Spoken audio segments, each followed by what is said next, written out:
In the name of God, the most beneficent, the most merciful. Honorable UN Secretary General Mr. Ban Ki-moon, respected President, General Assembly Vuk Jermek, Honorable UN Envoy for Global Education, Mr. Gordon Brown, respected elders, and my dear brothers and sisters. Today is an honor for me to be speaking again after a long time. Being here with such honorable people is a great moment in my life. I don't know where to begin my speech. I don't know what people would be expecting me to say. But first of all, thank you to God, for whom we all are equal, and thank you to every person who has prayed for my fast recovery and a new life. I cannot believe how much love people have shown me. Thank you to the children whose innocent words encouraged me. Thank you to my elders whose prayers strengthened me. I would like to thank my nurses, doctors, and all of the staff of the hospitals in Pakistan and the UK and the UAE government who have helped me get better and recover my strength. I fully support Mr. Ban Ki-moon, the Secretary General, in his global education first initiative and the work of the UN Special Envoy, Mr. Gordon Brown. And I thank them both for the leadership they continue to give. They continue to inspire all of us to action. Dear brothers and sisters, do remember one thing. Malala Day is not my day. Today is the day of every woman, every boy, and every girl who have raised their voice for their rights. There are hundreds of human rights activists and social workers who are not only speaking for human rights, but who are struggling to achieve their goals of education, peace, and equality. Thousands of people have been killed by the terrorists and millions have been injured. I am just one of them. So here I stand, one girl among many. I speak not for myself, but for all girls and boys. I raise up my voice, not so that I can shout, but so that those without a voice can be heard. Those who have fought for their rights, their right to live in peace, their right to be treated with dignity, their right to equality of opportunity, their right to be educated. Dear friends, on the 9th of October 2012, the Taliban shot me on the left side of my forehead. They shot my friends too.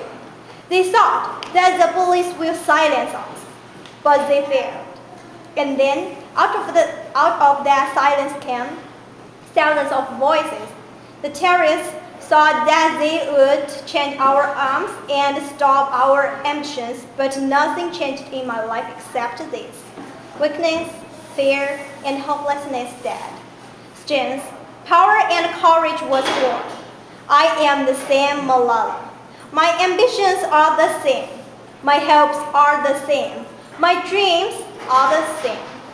Dear sisters and brothers, I am not against anyone, neither am I here to speak in terms of personal revenge against the Taliban or any other terrorist group. I am here to speak up for the right of education of every child. I want education for the sons and daughters of all the extremists, especially the Taliban. I do not even hate the Taliban who shot me.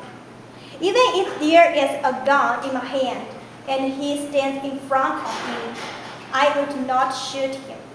This is the compassion that I have learned from Muhammad, the prophet of mercy, Jesus Christ, and the Lord Buddha. This is the legacy of change that I have inherited from Martin Luther King, Nelson Mandela, and Muhammad Ali Jinnah. This is a philosophy of non-violence that I have learned from Gandhiji, Bacha Khan, and Mother Teresa. And this is a forgiveness that I have learned from my mother and father. This is what my soul is telling me. Be peaceful and love everyone.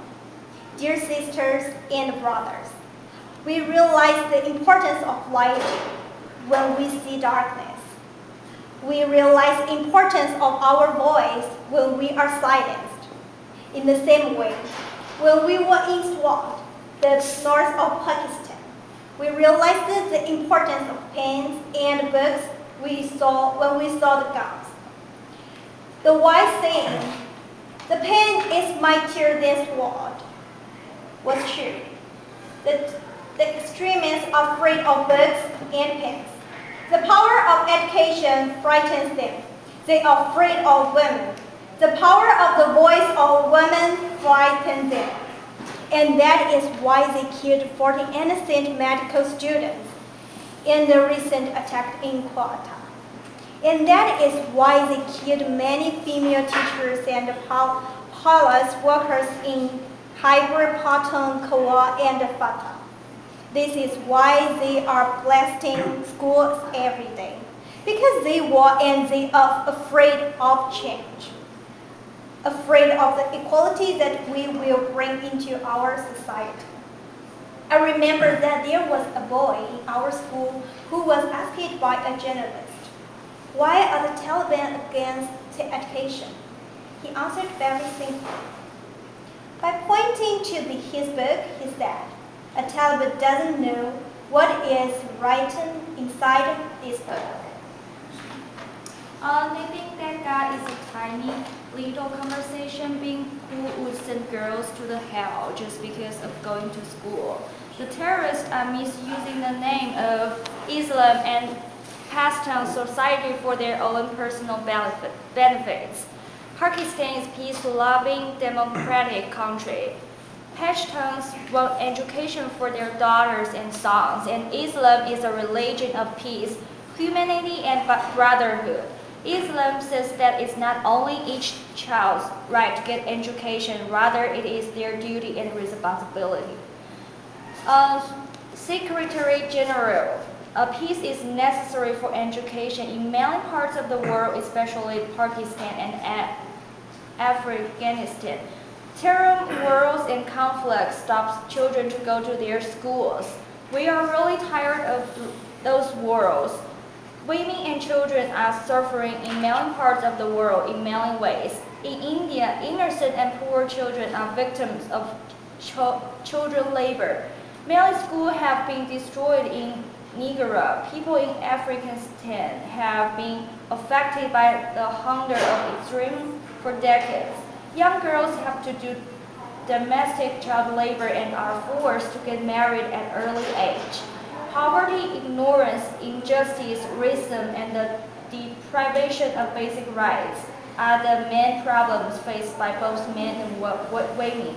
Dear fellows, today I'm forcing on women's rights and girls' education because they are suffering the most. There was a time when women's social activities asked men to stand up for their rights. But this time we will not do it by ourselves. I'm telling men to stay away from speaking for women's rights. Rather, I am forcing on women to be independent to fight for themselves. Dear sisters and brothers, now it's time to speak up. So today, we call upon the world leaders to change their strategic policies in favor of peace and prosperity. We call upon the world leaders that all the peace deeds must protect women and children's rights.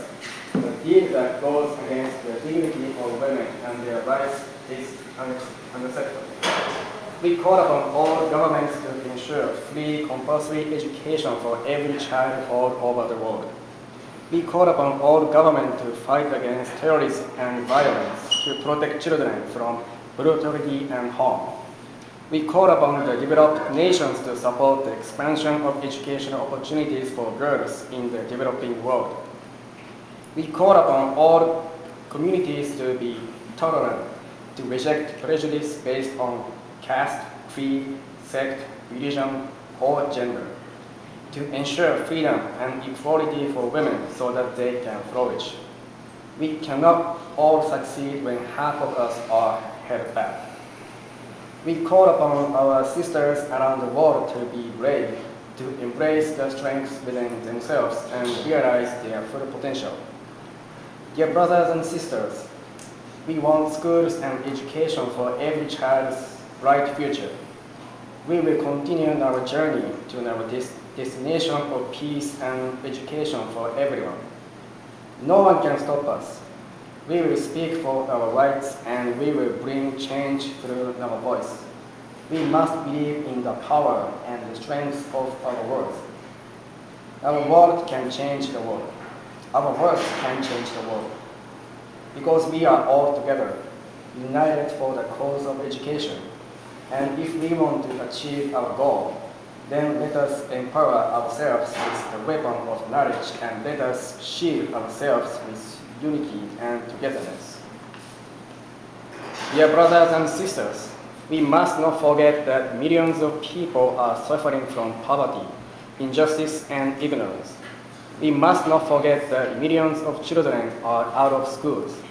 We must not forget that our sisters and brothers are waiting for a bright, peaceful future. So let us wage a global struggle against illiteracy, poverty, and terrorism. And let us pick up our books and pens. They are our most powerful weapons. One child, one teacher, one pen, and one book can change the world. Education is the only solution. Education first.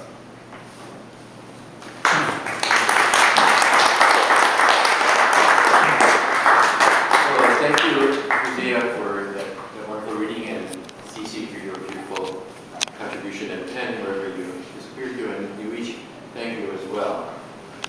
These are members of the Peace Village, and these are people who, if you look at them now, they're going to be going back to their countries eventually and going to jail for reading this stuff. No, and having a chance to really work on educational change in their countries, really are still a part of the Peace Village, still a part of this commitment to peace.